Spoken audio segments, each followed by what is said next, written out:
Kwento ito ng isang tao kung ano siya dati at kung ano siya ngayon.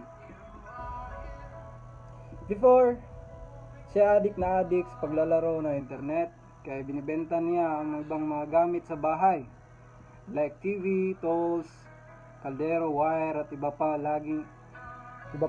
Pinapalo ng tatay nanay dahil sa sobrang tigas ng ulo at sa pagiging pasaway nito. Naadik sa pornografiya, gusto niya na kung anong may iutos, dapat may abot na pera.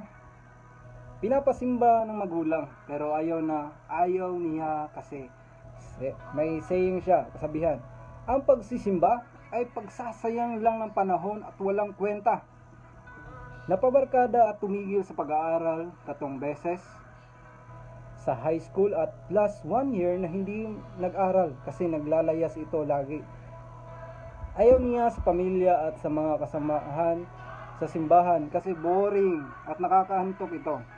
Gusto na niyang magbago pero di niya alam at naguguluhan dahil sa kalungkutan at problema sa pang-araw-araw. But dumating ang time na namasukan bilang tagabantay ng tagapangalaga ng bukid, palayan, mga bayabas at iba pa. Dahil sa usap-usapang marami daw multo doon, naniniwala siya sa mga multo kasi may personal siya nito ilang beses.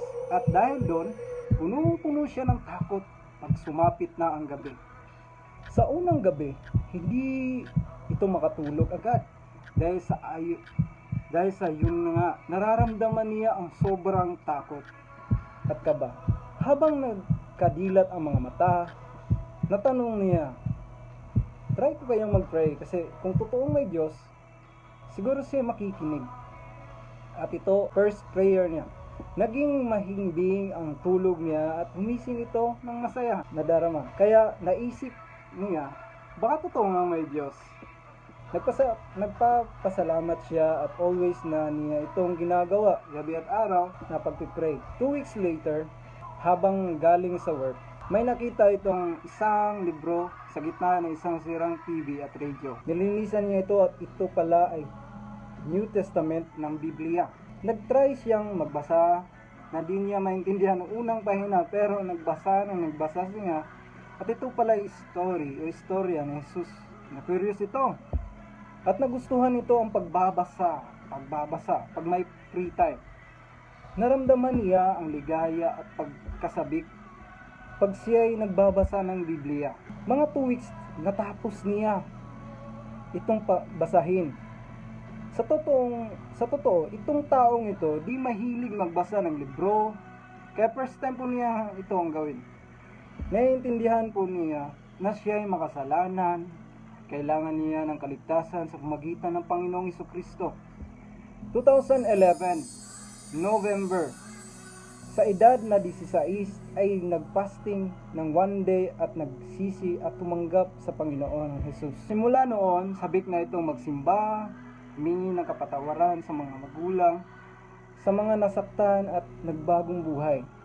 Bumalik sa pag-aaral, naging isa sa top student ng grade 7 o high school.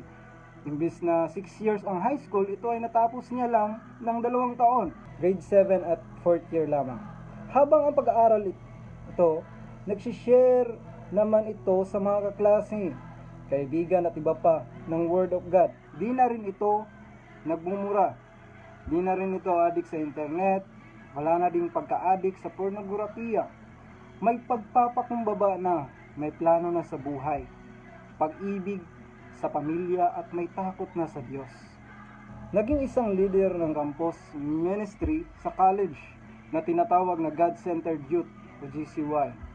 Nag-abroad sa Japan at nagpapatuloy sa kanyang calling o tawag ng Diyos na ang pag-share ng Word of God. Naging isa din sa ginamit ni Lord para makilala ang Panginoong Yesus. Saksi ang pamilya niya, kabarkada at iba pang kakilala sa pagbabago ng taong ito. Napapaluha sa ligaya ang nanay at tatay nito pag nakikita nila na ginagamit na ang kanilang anak na dating sobrang tigas ng ulo, parang walang plano sa buhay, at ngayon isa na sa ginagamit. Di po ako mahihiya, blessed po ako na i-share sa inyo. Ito pong paano po ako paano po kabuti ang Panginoon sa aking buhay. Niniwala po ako dati, hindi kasi ako naniniwala na may God. 16 years old lang po ako noon. Akala ko, nag-iisa ko, walang nagmamahal sa akin. Pero totoo pa lang may God. At naranasan ko yung pag-ibig niya na kahit ako'y makasalanan. Wala akong kaibigan pero totoo pala siya. Akala hindi na ako hindi na asenso, hindi na gaganda ang buhay ko dati. Marami laban. Akala ko po hindi na ako magbabago. Kahit yung magulang ko nag-surrender na sa akin. Hindi na nila ako nga. Pero mabuti po ang Diyos. Totoo po mga Diyos. Experience ko po yan.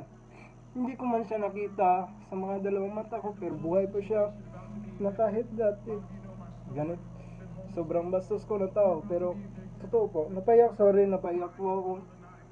Na experience ko kasi ilang taon na po. The truth na totoo pong may Diyos.